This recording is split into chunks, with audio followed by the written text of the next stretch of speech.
अच्छा जी, तो अब हमारा नेक्स्ट टॉपिक है arterial supply of gastrointestinal track. तो गैस्ट्रोइंटेस्टिनल ट्रैक में ना जो मेजर सप्लाई होती है वो एब्डोमिनल एओर्टा और इसके ब्रांचेस से होती है।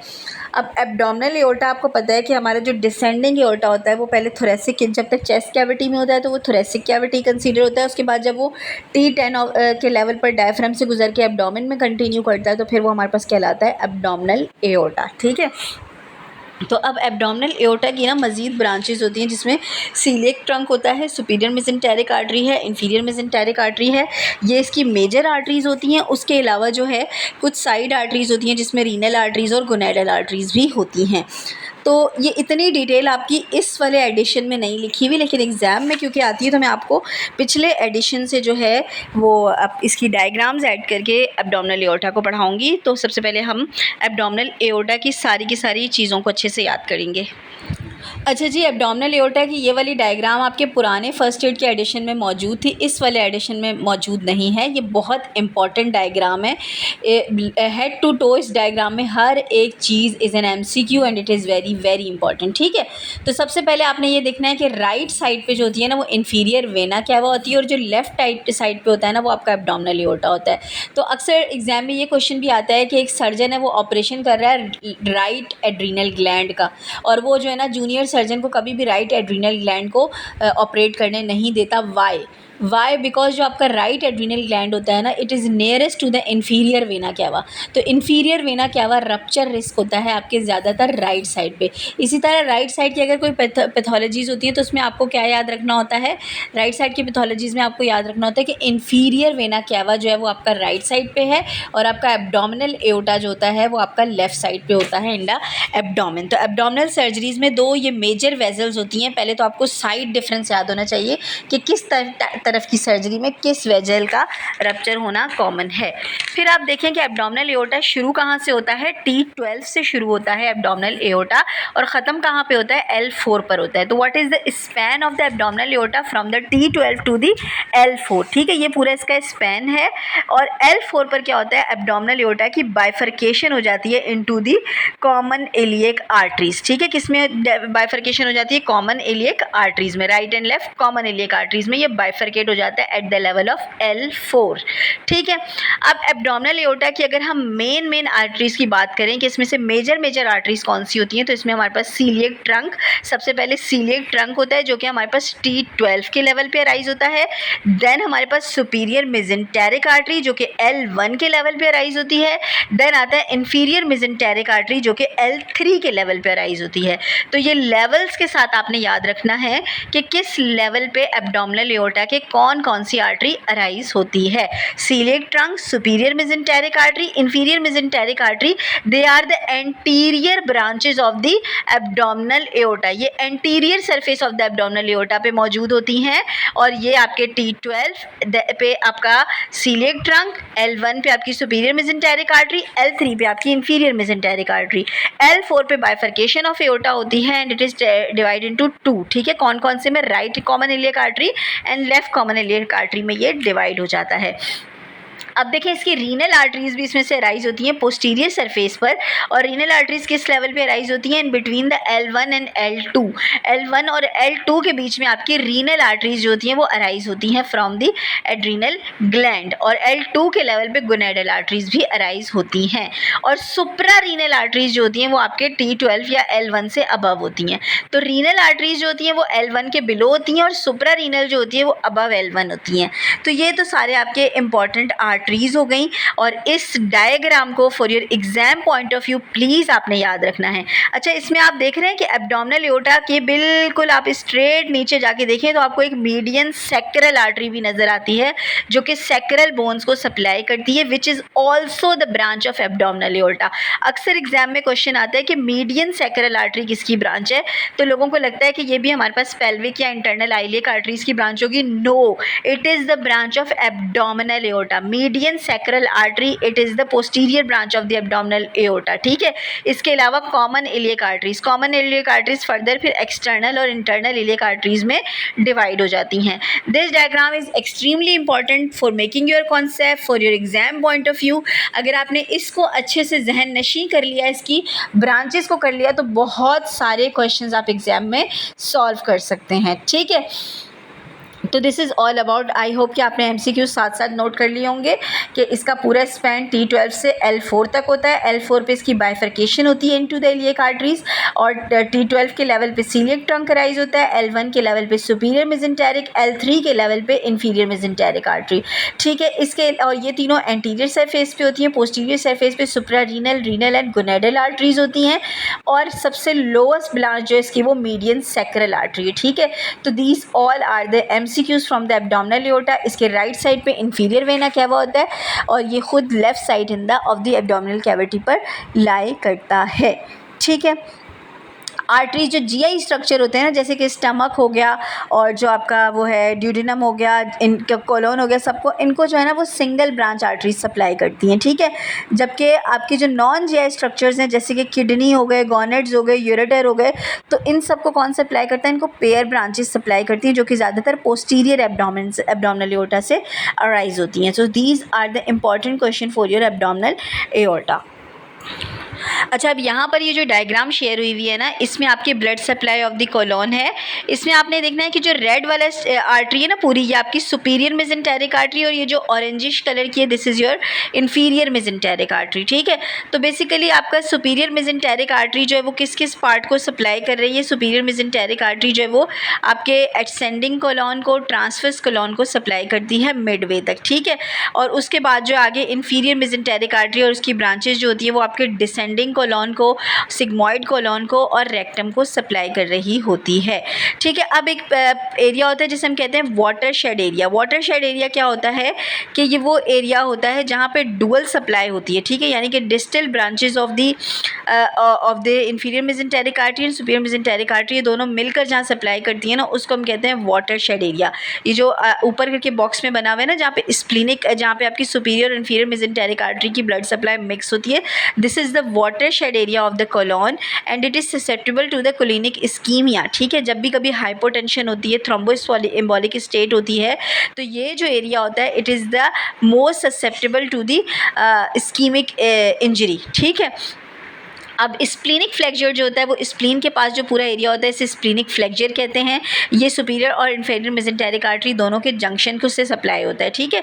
और इसके बाद जो हमारे पास रेक्टोसिग्मॉइड जंक्शन होता है उसे हम इंफीरियर मेजेंटेरिक आर्टरी सप्लाई करती है, और सिग्मॉइडल आर्टरीज़ की ब्रांचेस जो हैं वो और सुपीरियर रेक्टल आर्टरी जो है वो इस पार्ट को सप्लाई करती है। तो ये जो नीचे वाला हिस्सा है सारा ये आपका इंफीरियर मेजेंटेरिक आर्टरी, सिग्मॉइडल आर्टरीज़ और सुपीरियर रेक्टल आर्टरी से सप्लाई होता है, जबकि ऊपर वाला हिस्सा जो है वो आपका सारा सुपीरियर मेजेंटेरिक आर्टरी और इसकी ब्रांचेस से सप्लाई होता है। You need to remember this watershed area जो कि रेड और ऑरेंज का मिक्स करके बनाया हुआ है। This watershed area is basically left side of the colon पे होता है, और इसमें क्या होता है, इसमें डुअल सप्लाई होती है सुपीरियर और इंफीरियर मेजेंटेरिक आर्टरी दोनों की। अब इसका क्लिनिकल सिग्निफिकेंट पॉइंट ये होता है कि जब भी कभी हाइपोटेंशन होती है, ब्लड लॉस होता है, थ्रोम्बोसिस होगी, हाइपरकोगुलेबल स्टेट होगी, तो ये वाला एरिया सबसे पहले जो है वो डैमेज होगा और सबसे ज़्यादा इस्कीमिक इंसल्ट इस एरिया को होती है। सो वाटरशेड एरिया का MCQ बहुत ज़्यादा पूछा जाता है, और ये फॉर योर एग्जाम साइड आपने याद रखनी है कि ये स्प्लीनिक फ्लेक्चर पे होता है, लेफ्ट साइड पे होता है, और इसमें जो है वो आपके सुपीरियर और इंफीरियर मेजेंटेरिक आर्टरी की डुअल सप्लाई होती है। एब्डोमिनल एओर्टा की ब्रांचेस मैंने आपको पढ़ा दी ना, तो अब आपको सुपीरियर मेजेंटेरिक आर्टरी सिंड्रोम को समझने में प्रॉब्लम नहीं होगी कि कभी कभार इस तरह होता है कि जो ड्यूडिनम है, ड्यूडिनम क्योंकि anterior to the abdominal aorta होता है और posterior to the superior mesenteric artery होता है। हेयर यू कैन सी के जहाँ पे सर्कल दिया हुआ है, ठीक है। तो क्या होता है, कभी कभार एब्डोमिनल एओर्टा जो होता है वो कंप्रेस हो जाता है, या जो है small part of the first intestine यानी ड्यूडिनम का जो लास्ट पार्ट होता है वो कंप्रेस हो जाता है in between the abdominal aorta and the superior mesenteric artery. तो इस कंप्रेशन को जो है वो बेसिकली बोलते हैं कि सुपीरियर मेजेंटेरिक आर्टरी सिंड्रोम है। Compression of the duodenum in between the abdominal aorta and the superior mesenteric artery is called the superior mesenteric artery syndrome. इसमें क्या होता है, इसमें पोस्ट पेरेंडियल एब्डोमिनल पेन होता है, और ये कंडीशन उन लोगों में होती है जिनमें बहुत ज़्यादा रैपिड वेट लॉस हो रहा होता है, ठीक है। रैपिड वेट लॉस होने की वजह से यहाँ पे गैस्ट्रिक बाईपास बन जाता है और पेशेंट को सुपीरियर मेसेंटेरिक आर्टरी का पेन फील होता है। देन आता है नट क्रैकर सिंड्रोम। नट क्रैकर सिंड्रोम में क्या होता है, compression of the left renal vein between the superior mesenteric artery and aorta. तो आपने याद रखना है कि सुपीरियर मेसेंटेरिक आर्टरी सिंड्रोम में ड्यूडेनम की कंप्रेशन होती है, लोअर पार्ट ऑफ ड्यूडेनम की कंप्रेशन होती है, जबकि नट क्रैकर सिंड्रोम में हमारे पास रीनल वेन की कंप्रेशन होती है। नट क्रैकर में लेफ्ट रीनल वेन की कंप्रेशन होती है between the superior mesenteric artery and the aorta, और इसमें एब्डोमिनल यानी फ्लैंक पेन होता है, ग्रॉस हेमेच्यूरिया होता है due to the rupture of the renal varicosities, ठीक है। तो यू नीड टू रिमेंबर कि सुपीरियर मेसेंटेरिक आर्टरी में ड्यूडेनम कंप्रेस होता है, जबकि नट क्रैकर सिंड्रोम में लेफ्ट रीनल वेन की कंप्रेशन हो जाती है, ठीक है। सुपीरियर मेसेंटेरिक वेन में पोस्ट प्रेंडियल एब्डोमिनल पेन होता है, जबकि नट क्रैकर में flank pain with gross haematuria होता है।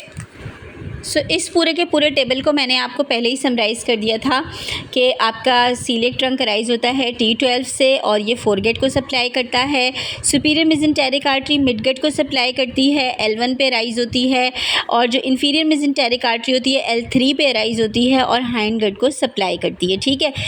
इट्स सेल्फ जो होता है वो आपके इनर्वेशन जो होती है वो सीलिएक ट्रंक की और सुपीरियर मेसेंटेरिक आर्टरी की जो वेगस नर्व से होती है, और इन्फीरियर मेसेंटेरिक आर्टरी जो होती है उसको पेल्विक नर्व जो है वो पैरासिम्पैथेटिकली एक्टिवेट कर रही होती है, क्योंकि आपका जो पैरासिम्पैथेटिक नर्वस सिस्टम जब एक्टिवेट होता है तो वो आपका क्या कराता है, रेस्ट एंड डाइजेस्ट। तो आपकी डाइजेशन में कौन सा नर्वस सिस्टम इन्वॉल्व होता है, parasympathetic nervous system. Again this is an MCQ question कि आपकी डाइजेशन में कौन सा आपका ऑटोनॉमिक नर्वस सिस्टम हेल्प करता है, तो पैरासिम्पैथेटिक नर्वस सिस्टम जो होता है वो सिक्रीशंस को इंक्रीज करता है, स्फिंक्टर्स की टोन को डिक्रीज करता है और डाइजेशन में हेल्प करता है, ठीक है। और पैरासिम्पैथेटिक नर्वस सिस्टम कौन सी दो नर्व यहाँ पे इन्वॉल्व है, वेगस नर्व जो होती है वो आपकी सीलिएक ट्रंक और सुपीरियर मेसेंटेरिक आर्टरीज के सप्लाई को कंट्रोल करती है, और पेल्विक नर्व जो होती है वो इन्फीरियर मेसेंटेरिक आर्टरी के सप्लाई को कंट्रोल कर रही है, और पेल्विक में भी कौन सी, पेल्विक स्प्लेंचनिक नर्व, ठीक है।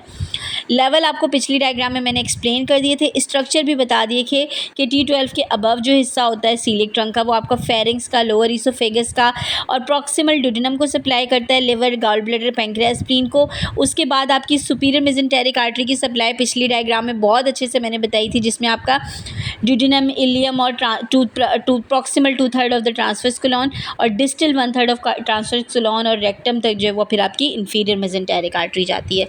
सो ये टेबल बहुत ही आसान है, पहले एक्सप्लेन कर चुकी हूँ। ओके देन अब हमारे पास है कि branches of the coeliac trunk. तो सीलिएक ट्रंक में हमारे पास 3 मेजर ब्रांचेज होती हैं, लेफ्ट हैंड साइड करके याद रखिएगा कि left gastric artery, hepatic artery और स्प्लीनिक आर्टरी, ठीक है। Left gastric artery, hepatic artery और splenic artery are the branches of the coeliac trunk. अब यहाँ पे जो डायग्राम है इसमें हम देखते हैं, सो यहाँ पे बहुत ही अच्छा एक्सप्लेन किया हुआ है 3 कलर्स की मदद से। सबसे पहले जो रेड कलर की मोटी सी आर्टरी है बीच में, दिस इज सीलिएक ट्रंक, जो कि लिवर के नीचे आप देख सकते हैं कि मोटा सा सीलिएक ट्रंक है और सीलिएक ट्रंक से 3 ब्रांचेज है। जो ग्रीन कलर की आप देख रहे हैं this is the left gastric artery, जो कि आपके जो है वो लेसर कर्वेचर ऑफ स्टमक को सप्लाई कर रही है। किसको सप्लाई करिए, लेसर कर्वेचर को। और इस लेफ्ट गैस्ट्रिक आर्टरी की एक और ब्रांच होती है ईसोफेजियल ब्रांच, जो कि ईसोफेगस को सप्लाई कर रही होती है, ठीक है। तो ग्रीन वाली artery is a left gastric artery, जो कि आपके upper part of lesser curvature of the stomach को सप्लाई कर रही है। लेसर कर्वेचर का वर्ड लेफ्ट गैस्ट्रिक आर्टरी से याद रखना है, ठीक है। देन आपकी लेफ्ट हैंड साइड, हैंड से फिर H पे आपकी आती है हिपैटिक आर्टरी। तो ये ब्लू कलर से पूरी आपकी हिपैटिक आर्टरी शो हुई है। Hepatic artery right side of the coeliac trunk से अराइज होती है, और ये अपनी कुछ ब्रांचेज जो होती हैं वो लिवर को देती है in the form of hepatic artery. फिर इसकी कुछ और ब्रांचेज होती हैं जिसमें हमारे पास जो है वो सुपीरियर पैंक्रियाटोड्यूडेनल आर्टरी, गैस्ट्रोड्यूडेनल आर्टरी और हमारे पास जो है वो एपिप्लॉइक आर्टरीज और राइट गैस्ट्रिक आर्टरीज, ये सारी आर्टरीज जो होती हैं ये आपके लेसर कर्वेचर ऑफ स्टमक को भी सप्लाई करती हैं। ओके देन आपकी जो पर्पल वाली आर्टरी है that is the splenic artery, जो कि पोस्टीरियर सरफेस ऑफ स्टमक पर ट्रैवल करती है, और इसकी ब्रांचेज अगर आप देखें स्प्लीनिक में तो आपके पास शॉर्ट गैस्ट्रिक आर्टरीज और लेफ्ट गैस्ट्रो एपिप्लॉइक आर्टरीज होती हैं। अब ये जो गैस्ट्रो एपिप्लॉइक आर्टरीज होती हैं ना बेसिकली आपके पूरे ग्रेटर कर्वेचर ऑफ स्टमक के सराउंडिंग्स में होती हैं। तो आपको 3 आर्टरीज़ के नाम याद रखने हैं, इनकी सप्लाईज़ को याद रखना है। प्लस मैंने एक लिंक शेयर किया था ग्रुप में लेक्चर 3 करके, तो जो लेक्चर 3 वाला लिंक है वो बेसिकली उसमें सारी नर्व आर्टरीज़ की इंजरी बताई हुई है कि किस सर्जरी में या किस पार्ट में कौन सी आर्टरी डैमेज होती है और कौन से पार्ट पर कौन सी आर्टरी डैमेज होती है। ओके जी, तो आपके जीआईटी सिस्टम में पोर्टो सिस्टेमिक एनास्टोमोसिस की बहुत इंपॉर्टेंट वैल्यू होती है। ये क्या होता क्या है, बेसिकली ये स्पेसिफिक पॉइंट ऑफ कनेक्शन होते हैं between the portal circulation and the systemic circulation. अब पोर्टल सर्कुलेशन या पोर्टल वीनस सिस्टम वो होता है which brings the blood from the gut to the liver, यानी कि जो लिवर की तरफ लेकर जाता है ब्लड, वो होता है आपका पोर्टल सिस्टम। और आपका सिस्टेमिक सर्कुलेशन क्या करता है कि वो पूरी बॉडी से इंक्लूडिंग लिवर जो है वो ब्लड को ड्रेन करके टूवर्ड्स द हार्ट लेकर आता है। सही है, तो ये हमारे पास डेफिनेशन है पोर्टल सिस्टम की और सिस्टेमिक सर्कुलेशन की। और हमारे जीआईटी में ऐसे बहुत सारे पॉइंट्स होते हैं जहाँ पे पोर्टल सिस्टम और सिस्टेमिक सर्कुलेशन जो है वो आपस में कनेक्शन बना देती हैं और इन कनेक्शन को हम बोलते हैं पोर्टो सिस्टेमिक एनास्टोमोसिस। ठीक है, तो सबसे पहले ये पोर्टो सिस्टेमिक एनास्टोमोसिस जो होते हैं वो आपके ईसोफेगस में बनते हैं by the left gastric when and the azygos when, और जब यहाँ पे ब्लीडर होती है तो ईसोफेजियल वेरेसिस बनती हैं। अक्सर क्वेश्चन आता है एग्जाम में कि ईसोफेजियल वेरेसिस में कौन सी वेजल जो है वो ब्लीड करती है, तो वो आपकी लेफ्ट गैस्ट्रिक वेन होती है जो ब्लीड करती है in case of the oesophageal varices. ठीक है, और ईसोफेजियल वेरेसिस जो होती है वो किन दो के कनेक्शन से बनती है, लेफ्ट गैस्ट्रिक वेन और एजाइगस वेन। देन आता है आपका अम्बलाइकस। अम्बलाइकस पे आपका पोर्टो सिस्टेमिक शंट होता है जिसको हम कहते हैं कैपेट मेड्यूसा। इसमें पैरा अम्बलाइकल आर्टरीज और स्मॉल एपिगैस्ट्रिक वेन्स जो होती हैं, पैरा अम्बलाइकल वेन्स और स्मॉल एपिगैस्ट्रिक वेन्स जो होती हैं वो मिलके एंटीरियर एब्डोमिनल वॉल पे कैपेट मेड्यूसा बनाती हैं। ठीक है, देन आता है आपका रेक्टम। रेक्टम में एनोरेक्टल वेरेसिस होती हैं जो कि superior rectal, middle and inferior rectal vein से बनती हैं। ठीक, so there are 3 type of varices, gut, butt and caput. Gut जो होती है वो आपके ईसोफेगस में होती है, बट आपके जो है वो आपके रेक्टम, और फिर कैपेट जो है वो आपके कैपेट मेड्यूसा। ये आपकी 3 चीज़ें होती हैं जो पोर्टल हाइपरटेंशन के पेशेंट में ब्लीड कर जाती हैं। ठीक है, इसका ट्रीटमेंट क्या होता है, इसमें हम transjugular intrahepatic porto systemic shunt बनाते हैं, यानी टिप्स बनाते हैं between the portal vein and the hepatic vein which relieves the portal hypertension by shunting the blood to the systemic circulation. तो इसका ट्रीटमेंट क्या होता है, टिप्स, यानी कि एक शंट बनाया जाता है in between the hepatic portal circulation and systemic portal circulation ताकि पोर्टल हाइपरटेंशन को कंट्रोल किया जाए। तो बेसिकली इसकी क्लिनिकल सिग्निफिकेंस ये होती है कि पोर्टल हाइपरटेंशन के पेशेंट में यहाँ ये जो है ये 3 जगह पे ब्लीड कॉमन होता है। अच्छा जी, अब जीआईटी के एनाटमी में एक बहुत इंपॉर्टेंट पार्ट है that is pectinate line. You can see here in the diagram के एनल कनाल की ओपनिंग पर हमारे पास एक लाइन होती है, एक लाइन ऑफ डिमार्केशन, एक लाइन ऑफ डिस्क्रिमिनेशन होती है जो कि आपका इस लाइन को कहते हैं हम पेक्टिनेट लाइन। असल फ़र्क क्या होता है, असल फ़र्क होता है एपिथीलियम का, असल फ़र्क होता है नर्व सप्लाई का। तो बेसिकली वो हिस्सा जो स्किन के साथ जुड़ा हुआ है उसे हम कहते हैं लोअर, वो लोअर पार्ट में आ जाता है, और जो आपका वो हिस्सा जो अबव म्यूकोजा से जुड़ा हुआ है वो आपका अपर पार्ट में आ जाता है, और in between them there is a line of demarcation which is called the pectinate line. ठीक है, यहाँ पे आपकी एक्टोडर्म और एंडोडर्म का कनेक्शन बनता है, यानी कि ऊपर वाला इसके अबव हिस्सा सारा म्यूकोजा के साथ कनेक्ट होता है और इसके बिलो हिस्सा सारा जो है वो आपकी स्किन यानी एक्टोडर्म से कनेक्ट हो जाता है। अच्छा, इनकी फ़ीचर ये होती हैं कि आपके अबव द पेक्टिनेट लाइन जो हेमरॉइड्स होते हैं उन्हें हम कहते हैं इंटरनल हेमरॉइड्स। ठीक है, इंटरनल हेमरॉइड्स बेसिकली जो होते हैं अच्छा, अब अबव द पेक्टिनेट लाइन हमारे पास इंटरनल हेमरॉइड्स होते हैं, और यहाँ पर जो है ये होते एसोसिएट करते हैं किससे, ये ओल्ड एज से एसोसिएट करते हैं, क्रॉनिक कॉन्स्टिपेशन से एसोसिएट करते हैं, और ये पेनफुल नहीं होते। और आपका जो अबव पेक्टिनेट लाइन स्ट्रक्चर होता है यहाँ पर जो मोस्ट कॉमन ट्यूमर है that is adenocarcinoma. So above pectinate line क्या होते हैं, इंटरनल हेमरॉइड्स होते हैं, एडिनोकार्सिनोमा होते हैं, एंड इंटरनल हेमरॉइड्स की वजह होती है ओल्ड एज और क्रॉनिक कॉन्स्टिपेशन, और internal haemorrhoids are not painful. जबकि आपका बिलो पेक्टिनेट लाइन जो होते हैं वो external haemorrhoids, fissures, squamous cell carcinomas are common जो बिलो द पेक्टिनेट लाइन, और यहाँ पे जो होता है हमारे पास सीवियर पेन होता है बिकॉज जो आपका एक्सटर्नल हेमरॉइड होता है वो आपकी सोमैटिक इनर्वेशन रिसीव करता है विया द पुडेंटल नर्व।